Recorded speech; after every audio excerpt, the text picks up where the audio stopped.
नमस्कार दोस्तों। आज की तारीख है 11 जून और हम डिस्कस करने जा रहे हैं आज का डेली 30।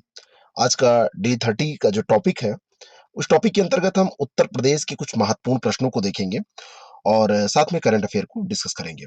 पहला प्रश्न है, उत्तर प्रदेश का भौगोलिक क्षेत्रफल।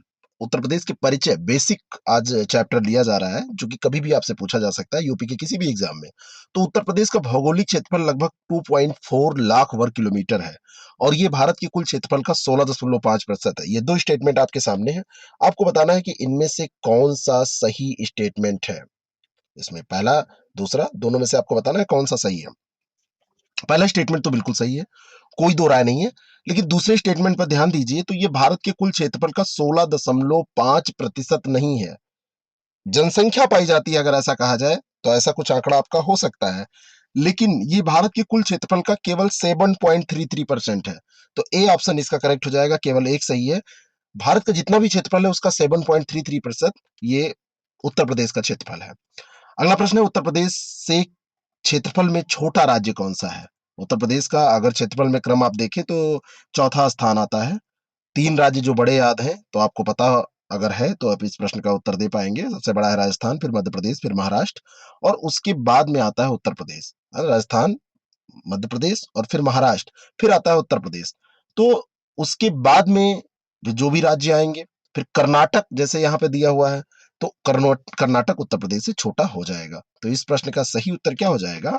डी। ध्यान रखिएगा, इसका सही उत्तर डी हो जाएगा। क्रम बाकी राजस्थान, मध्य प्रदेश, महाराष्ट्र, उत्तर प्रदेश, ये ध्यान रखिएगा, कभी भी पूछा जा सकता है। उत्तर प्रदेश का सबसे बड़ा जिला लखीमपुर खीरी है, क्या ये बात सही है? बिल्कुल सही है। और दूसरा है, उत्तर प्रदेश का मिर्जापुर जिला मध्य प्रदेश से तीन तरफ से घिरा हुआ है। पहला स्टेटमेंट तो बिल्कुल सही है, कोई दो राय नहीं, लेकिन यहाँ पे कंफ्यूज आपको किया जा रहा है। ये मध्य प्रदेश नहीं, सॉरी, मध्य प्रदेश तो है, लेकिन ये जो मिर्जापुर जिला नहीं है, ये ललितपुर जिला अगर दिया होता तो सही है। ललितपुर जिला तीन तरफ से घिरा हुआ है। बेसिक प्रश्न है ये। आगे हम यूपी में एक एक चीजों को और बढ़ के डिस्कस करेंगे। तो केवल एक इसका स्टेटमेंट सही हो जाएगा, ए ऑप्शन इसका करेक्ट हो जाएगा। उत्तर प्रदेश की सबसे लंबी सीमा रेखा किस राज्य के साथ मिलती है? उत्तर प्रदेश की। तो उत्तर प्रदेश की सबसे लंबी सीमा रेखा किसके साथ मिलती है?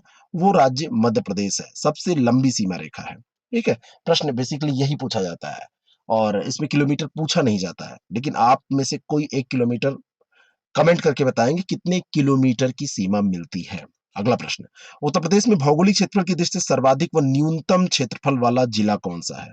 यानी कि अगर आप भौगोलिक रूप से देखें तो सर्वाधिक क्षेत्रफल वाला जिला कौन सा है और फिर न्यूनतम क्षेत्रफल वाला जिला कौन सा है, ये आपको बताना है। इन दोनों में से कौन सा सर्वाधिक, कौन सा न्यूनतम? आपको मैं बताना चाहता हूँ, ये जो बीप की आवाज आ रही है, मैं गाड़ी में बैठ के ये क्लास रिकॉर्ड कर रहा हूँ। मैं कहीं बाहर हूँ, रास्ते में ये मतलब रिकॉर्ड करनी पड़ रही है क्लास। इतनी देर संभव नहीं था क्योंकि मैं भीड़ भाड़ वाले इलाके में था और ये लैपटॉप भी बिल्कुल कम चार्ज है। चलिए देखता हूँ, ये बीप के कारण मैंने बता दिया आपको। तो उत्तर प्रदेश में भौगोलिक क्षेत्रफल की दृष्टि से सर्वाधिक व न्यूनतम क्षेत्रफल वाला जो जिला है वो है सर्वाधिक लखीमपुर खीरी और सबसे जो न्यूनतम है वो हापुड़ है। तो ये दोनों को ध्यान रखिएगा, ठीक है ना। सबसे ज्यादा लखीमपुर खीरी और न्यूनतम है हापुड़, है ना। और ये न्यूनतम क्षेत्रफल वाले में हापुड़, फिर गाजियाबाद, फिर संत रविदास नगर आता है। सर्वाधिक में लखीमपुर खीरी, सोनभद्र, हरदोई, सीतापुर, ये क्रम है। तो इनको आप पढ़ के याद कर लीजिएगा। अगला प्रश्न है, उत्तर प्रदेश में किस जिले की सीमा हरियाणा से नहीं मिलती है? ये पीडीएफ में सही है, यहाँ पे हरियाणा लिख गया है, मैंने अभी रास्ते में इसको सही किया, मैं थोड़ी देर के लिए ड्राइव नहीं कर रहा था। तो कौन सी जिले की सीमा है जो हरियाणा से नहीं मिलती है, तो ये बताइए। तो इसका सही उत्तर ये हो जाएगा, गौतम बुद्ध नगर की मिलती है हरियाणा से, मथुरा की हरियाणा से मिलती है, अलीगढ़ की भी हरियाणा से मिलती है, साथ में बागपत और शामली की भी मिलती है। लेकिन ये जो यहाँ पर दिया हुआ है मुरादाबाद, मुरादाबाद की सीमा हरियाणा से नहीं मिलती है। इसकी सीमा जो है वो हरियाणा से नहीं मिलती है, तो इसका सही उत्तर हो जाएगा डी। ठीक है, तो इसका सही उत्तर डी हो जाएगा। बाकी ये जिनकी मिलती है, ये लिखे 6 जिले हैं जिनकी सीमा हरियाणा से मिलती है। मध्य प्रदेश से उत्तर प्रदेश के कितने राज्यों की सीमाएं मिलती हैं? कितने राज्यों की सीमाएं? बढ़िया प्रश्न है। मध्य प्रदेश से उत्तर प्रदेश के 11 जो मतलब मध्य प्रदेश के से उत्तर प्रदेश के कितने राज्य, देखिए कितनी बड़ी मिस्टेक है यहाँ पे, कितने जिलों की सीमाएं मिलती है, ये यहाँ पे होना चाहिए, है ना।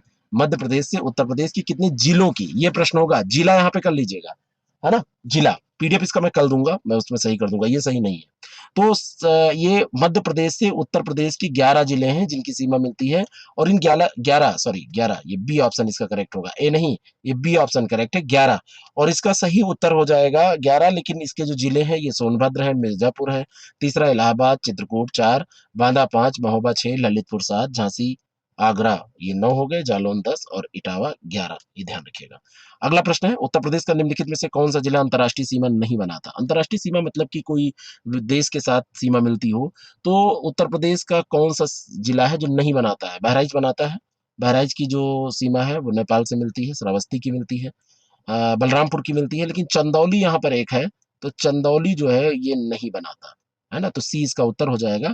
बाकी 7 ऐसे जिले हैं जो नेपाल की सीमा से जुड़े हुए हैं, पीलीभीत है, लखीमपुर है, बहराइच है, श्रावस्ती है, बलरामपुर, सिद्धार्थनगर और महाराजगंज।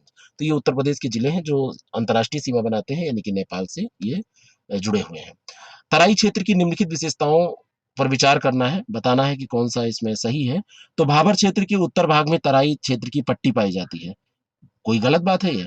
ये गलत इसलिए है क्योंकि भाबर क्षेत्र के उत्तर में नहीं, भाबर क्षेत्र के दक्षिण में ये पट्टी पाई जाती है। तो पहला यहाँ पे गलत हो गया। और प्राचीनतम जलोढ़ मिट्टी को राढ़ के नाम से जाना जाता है। राढ़ मिट्टी उसको कहा जाता है, जलोढ़ जो प्राचीन हो जाती है। बिल्कुल सही है, इसमें कोई दो राय नहीं है। और ये दूसरा स्टेटमेंट बिल्कुल सही है, तो केवल 2 इसका सही हो जाएगा, पहला इसका गलत है। तो 80 से 90 किलोमीटर की ये चौड़ी पट्टी है, उत्तर से पश्चिम दिशा में ये फैली हुई है। और प्राचीनतम जलोढ़ है ये, इसको राण के नाम से भी जाना जाता है। साल, साखू, सेमल, हल्दी, तेंदू इन सब के पौधे और घास यहाँ पर पाए जाते हैं, ये ध्यान रखिएगा। अगला जो प्रश्न है, नेक्स्ट क्वेश्चन, निम्नलिखित में से किस क्षेत्र में नदियां प्रायः लुप्त हो जाती हैं? बहुत बढ़िया प्रश्न है, कई बार ये पूछा गया है। जब नदियां भाबर क्षेत्र में पहुंचती हैं, बी ऑप्शन इसका करेक्ट है, भाबर क्षेत्र में पहुंचती हैं तो ये लुप्त हो जाती हैं भाबर क्षेत्र में। और मैं आपको बताना चाहता हूं कि इसका जो विस्तार है ये सहारनपुर से आप शुरू करेंगे देवरिया तक ये पूरा फैला हुआ है। कुशीनगर में पडरौना पड़ता है, वहां तक ये आपको मिल जाएगा। और ये लुप्त हो जाने वाली जो नदियों की घटनाएं हैं वो यहीं पर पाई जाती हैं। जलोढ़ शंख व जलोढ़ पंख जैसी स्थलाकृतियां यहाँ मिलती हैं। और इसका भूभाग कंकड़ पत्थरों से निर्मित है, ये भी ध्यान रखिएगा। इसका जो भूभाग है वो कंकड़ और पत्थरों से निर्मित है, ये भी बहुत ही इंपॉर्टेंट फैक्ट है, ये अक्सर आपसे पूछा जाता है। अगला जो प्रश्न है, खादर क्षेत्र में प्रतिवर्ष नदियों की बाढ़ का पानी पहुंचता है? बिल्कुल सही स्टेटमेंट है, इसमें कोई दो राय नहीं है, खादर क्षेत्र में प्रतिवर्ष पहुंचता है। और ये मिट्टी सदैव पोषक तत्वों से भरी रहती है, ये भी सही है, क्योंकि जब पानी जाता है तो अपने साथ वो उर्वरक और ऐसे मतलब पोषक तत्वों को लेके जाता है। तो सी ऑप्शन इसका बिल्कुल करेक्ट हो जाएगा। ठीक है, तो दोनों भी चीजें इसमें सही हैं। और ये भूभाग पूरी तरीके से उपजाऊ रहता है, यहाँ पे फसलें अच्छी होती हैं। नेक्स्ट क्वेश्चन, उत्तर प्रदेश में स्थित शिवालिक पहाड़ियों को गोरखपुर के समीप किस नाम से जाना जाता है? तो गोरखपुर के समीप जो ये शिवालिक पहाड़ियां हैं इनको क्या कहा जाता है? उत्तर दीजिए आप लोग। इनको कहा जाता है ढूंढवा। और ये जो क्षेत्र है यहाँ पर वर्षा की कमी होती है, और वर्षा की कमी के कारण यहाँ पर पानी की भी कमी रहती है। और इसके कारण मोटे अनाज यहाँ पर होंगे, सरसों भी हो जाएगी, अरहर भी हो जाएगा, ज्वार चना होगा, गेहूं की भी खेती सिंचाई करके कर ली जाएगी, है ना। और यहाँ पर एक घास पाई जाती है जिसको चलास कहा जाता है, चलास। मोटे अनाज की जगह पे आप ज्वार चना याद करिए तो ज्यादा सही है, मोटे अनाज की परिभाषा वैसे दूसरी होती है। तो चलास नामक घास यहाँ पर पाई जाती है। नेक्स्ट क्वेश्चन, उत्तर प्रदेश में वर्षा ऋतु जुलाई से प्रारंभ होती है, क्या ये बात सही है? ये बात बिल्कुल सही नहीं है। वर्षा ऋतु जुलाई से कहाँ प्रारंभ होगी, वर्षा तो होने लगी है। और उत्तर प्रदेश में सर्वाधिक वर्षा मथुरा में होती है, ये भी बात बिल्कुल, ये मुंह पे तमाचा मार रहे हैं हम लोगों के नॉलेज के पे। तो ये सबसे न्यूनतम वर्षा होती है, ये भी गलत है, ये दोनों की दोनों स्टेटमेंट गलत है।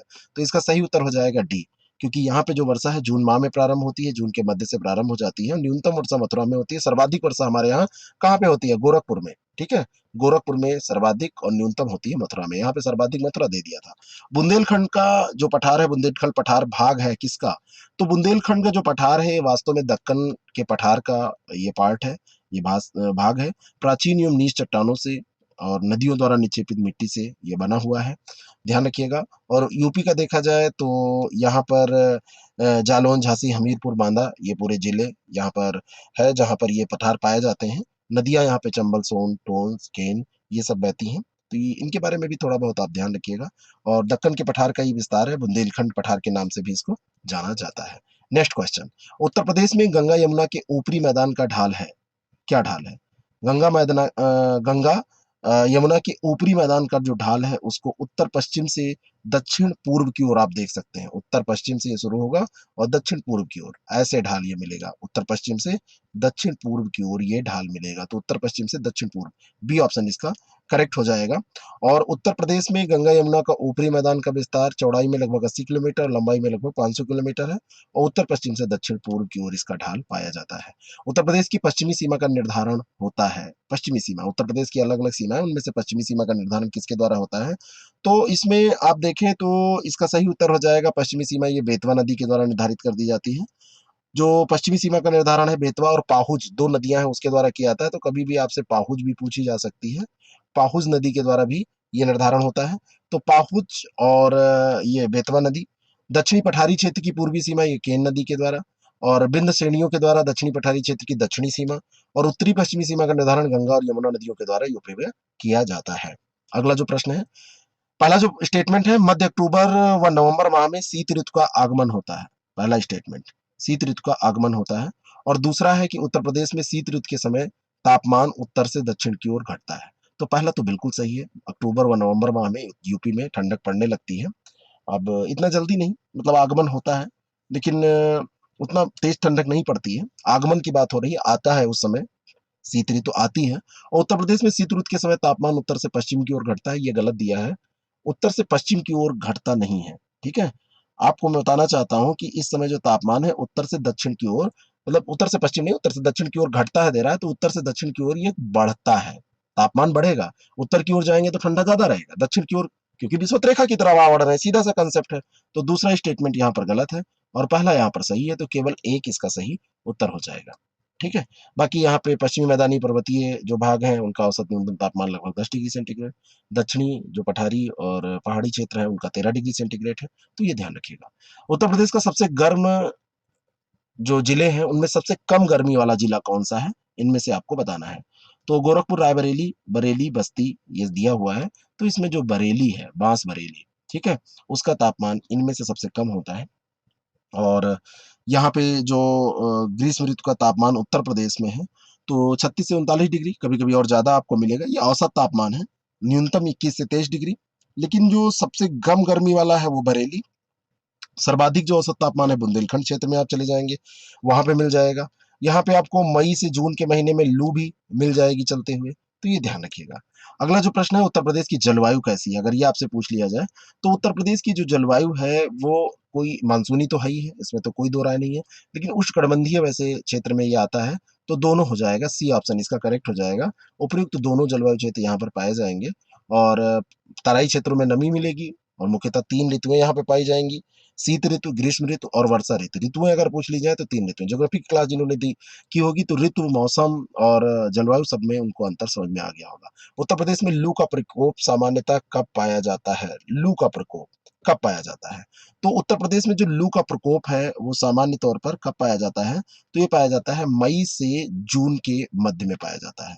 तो इसका सही उत्तर क्या हो जाएगा? ए। नेक्स्ट क्वेश्चन, करंट अफेयर के प्रश्न है। दिहंग पटकाई किस भारतीय राज्य का 7वां राष्ट्रीय उद्यान है? बिल्कुल सरल सा प्रश्न है, अभी छठा घोषित हुआ था, हफ्ते भर में ये दूसरा 7वां हो गया है। असम में ही इसको घोषित किया गया है। और ये मध्य प्रदेश में 12 है, अंडमान निकोबार द्वीप समूह में 9 राष्ट्रीय उद्यान है। उसके बाद सबसे अधिक राष्ट्रीय उद्यान अब असम में हो गए हैं। दिहंग पटकाई ये 7वां राष्ट्रीय उद्यान है। बाकी आपको नाम पता है, काजीरंगा, मानस, नामोरी, ओरंग, डिब्रू सखोवा, मोना अभी जल्दी ही हुआ है और अगला हो गया है 7वां Dihing Patkai. Next question, laptop discharge हो रहा है, रास्ते में हूँ, थोड़ी सी मजबूरी इसलिए स्पीड में इसको डिस्कस करूंगा, बाकी आप लोग इसको पढ़िएगा। बंद भी हो सकता है। अड्डू प्रवाल द्वीप किस देश में अवस्थित है? तो अड्डू प्रवाल द्वीप जो है ये मालदीव में स्थित है। कहाँ पर? मालदीव में स्थित है। और हिंद महासागर में अपनी रणनीतिक स्थिति के अलावा ये जो द्वीप समूह है ये दूसरा सबसे बड़ा शहर भी यहाँ पर पाया जाता है, ये अड्डू जो है। और इसकी आबादी लगभग 30,000 से अधिक है। और राष्ट्रपति इब्राहिम मोहम्मद सोली ने हाल ही में कहा है कि मालदीव ने अपने दक्षिणी अड्डू प्रवालद्वीप अटाल में भारतीय वाणिज्य दूतावास खोलने पर का निर्णय नहीं लिया है, मतलब उन्होंने नकार दिया है, इस कारण से ये चर्चा में आया है। हाल ही में किस राज्य सरकार ने मुख्यमंत्री किसान मित्र ऊर्जा योजना के मसौदे को मंजूरी दी है? तो ये सरकार है राजस्थान सरकार। कौन सी सरकार? राजस्थान सरकार है जिसने ये मंजूरी दी है। और मुख्यमंत्री किसान मित्र ऊर्जा योजना, बाकी डिटेल आप प्लीज पढ़िएगा। टाइम मिलेगा तो किसी दिन मैं डिस्कस कर दूंगा। अगला प्रश्न है, G7 शिखर सम्मेलन 2021 का आयोजन किस देश में किया जा रहा है? बहुत ही पहले भी इसको हमने डिस्कस किया है कई बार। यूनाइटेड किंगडम में ये हो रहा है। 12 से 13 जून को वर्चुअली हमारे प्रधानमंत्री नरेंद्र मोदी भी इसमें हिस्सा ले रहे हैं। और यूनाइटेड किंगडम द्वारा 11 से 13 जून को ये कार्नवाल में आयोजित किया जाएगा। ठीक है। और ये मतलब आपको मैं बताना चाहता हूँ कि भारत G7 का सदस्य नहीं है। यूनाइटेड किंगडम ने स्पेशली इसको भारत को बुलाया है। कौन सी कंपनी दुनिया में सबसे लंबी समुद्री केबल की स्थापना कर रही है? पूरी दुनिया में सबसे लंबी तो कौन कर सकता है? गूगल बाबा जिनके हैं, तो गूगल जो कंपनी है गूगल ही कर रही है। बी ऑप्शन इसका करेक्ट है। और ब्राजील, अर्जेंटीना और उरुग्वे को जोड़ने वाली एक पूरी ये केबल बिछा रही है और इंटरनेट कनेक्शन को ये बढ़ाएगी। और इसे फर्मिना कहा जा रहा है। ये समुद्री जो केबल बढ़ा बिछाया जा रहा है, फर्मिना कहा जा रहा है। अमेरिका के पूर्वी तट से लास टोनिनस अर्जेंटीना के साथ साथ ये सारे क्षेत्रों में ये बिछाएगी। बाकी आप पढ़िएगा। किस देश में राष्ट्रपति ने दुनिया के सबसे गरीब देशों को फाइजर कोविड-19 वैक्सीन की 500 मिलियन खुराक दान देने की घोषणा की है? तो ऐसा करने वाला अमेरिका है ना? ऐसा किसने किया है? अमेरिका के राष्ट्रपति ने किया है, जो बाइडेन ने किया है। और 92 निम्न आय देशों जिसमें अफ्रीकी संघ भी, मतलब जो अफ्रीकी संघ के जो देश हैं उनको शामिल करते हुए ये खुराकें दी जाएंगी। अगस्त 2021 तक टीके उपलब्ध करा दिए जाएंगे। कोवैक्स फैसिलिटी के बारे में मैंने पहले भी बताया है और बाकी यहाँ पर आप देख लीजिएगा। Next question. 2020-21 में भारत के कृषि और इससे संबंधित उत्पादों के निर्यात से 17.34% की वृद्धि हुई है। पहला स्टेटमेंट है, ये बिल्कुल सही स्टेटमेंट है। और भारत में अनाज, गेहूं, बाजरा और गैस बासमती चावल, मक्का और अन्य मोटे अनाज के निर्यात में भारी वृद्धि हुई है। दोनों सकारात्मक रहा है, बिल्कुल सही है। सी ऑप्शन इसका टिक कीजिएगा, सही। ठीक है, तो दोनों के दोनों स्टेटमेंट सही है। अगला प्रश्न है, हाल ही में चर्चा में रहा माउंट एकोडम्बिंग किस राज्य में स्थित है? तो माउंट एकोडम्बिंग जो है इस स्थित है अरुणाचल प्रदेश में। ये ऑप्शन इसका करेक्ट है। और इसमें अभी हुआ क्या है, यहाँ पर जो वन्यजीव उत्साही टीम एक थी, लोगों की टीम ने समुद्र तल से 4173 मीटर ऊपर माउंट इको डबिंग पर मोनाल पक्षियों की 2 प्रजातियों को देखा है। अरुणाचल प्रदेश राज्य में ये स्थित है। और हिमालयी मोनाल अफगानिस्तान के पूर्वोत्तर भारत में पाया जाता है। अफगानिस्तान से पूर्वोत्तर भारत में पाया जाता है, मतलब अफगानिस्तान से लेके और यहाँ तक ये पूरा। और स्केलेटल मोनाल चीन और म्यांमार में पाया जाता है। तो यहाँ पे से की जगह एवं कर लीजिए, तो जगह से अफगानिस्तान और पूर्वोत्तर भारत में हिमालयी मोनाल, और बाकी एस्कुलेटल मोनार जो है चीन और म्यांमार में पाया जाता है। कभी भी आपसे प्रश्न बन सकता है। अगला प्रश्न है, संयुक्त राष्ट्र ने किस देश में स्थित कायाह राज्य में सामूहिक मौतों की चेतावनी दी है? तो कायाह राज्य कहाँ पर स्थित है ये पूछा जा रहा है। तो ये जो चेतावनी दी है तो ये म्यांमार में स्थित है। कहाँ पर स्थित है? म्यांमार। बाकी मुद्दा इसमें मैं बता दूंगा। अभी यहाँ पे हिंसा हुई थी और लगभग 1 लाख लोगों के विस्थापित होने के बाद संयुक्त राष्ट्र ने तत्काल अंतर्राष्ट्रीय कार्रवाई का यहाँ पे आह्वान किया है। और अंतिम प्रश्न, हाल ही में वैश्विक इंटरनेट आउटेज के संदर्भ में सीडीएन का अर्थ क्या है? तो जो इसमें सीडीएन है, ये याद रखिए कभी पूछा सकता है, कंटेंट डिलीवरी नेटवर्क है। Content delivery network. ठीक है, तो content delivery network B option इसका करेक्ट है। सर्वरों का एक भौगोलिक रूप से वितरित समूह होता है। हर चीज, ये जो वेबसाइट है, नेटवर्क सर्वर पे चलते हैं, तो सामग्री का तेजी से वितरण इससे होता है। और इससे मिलकर काम इससे ये करता है जिससे कि तेजी से वितरण हो सके। तो ये सारी चीजें हैं, बाकी टेक्नोलॉजी में आपको नहीं जाना है। जैसे अमेजन का सर्वर, हम लोग अमेजन का यूज करते हैं, है ना? तो अमेजन, रेडिट और कोरा सहित दुनिया भर की कई बड़ी वेबसाइटें आधे घंटे के लिए बंद हो गई थी। और अमेरिकी क्लाउड कंप्यूटिंग सेवा प्रदाता फास्टली के सीडीएन में समस्या आई थी, इस कारण से ऐसा हुआ था। इस कारण से ये सब चर्चा में आया है, यानी कंटेंट डिलीवरी नेटवर्क में से। आज थोड़ा सा हमने स्पीड में डिस्कस किया, लेकिन मजबूरी है, अभी आपने स्क्रीन पे देखा कि कैसे हो। क्लास अभी मैं अपलोड कर रहा हूँ, कोशिश कर रहा हूँ और जल्दी आपको मिल जाएगी। आप लोग पढ़िएगा, पीडीएफ में डिटेल पढ़ लीजिएगा। Thank you so much.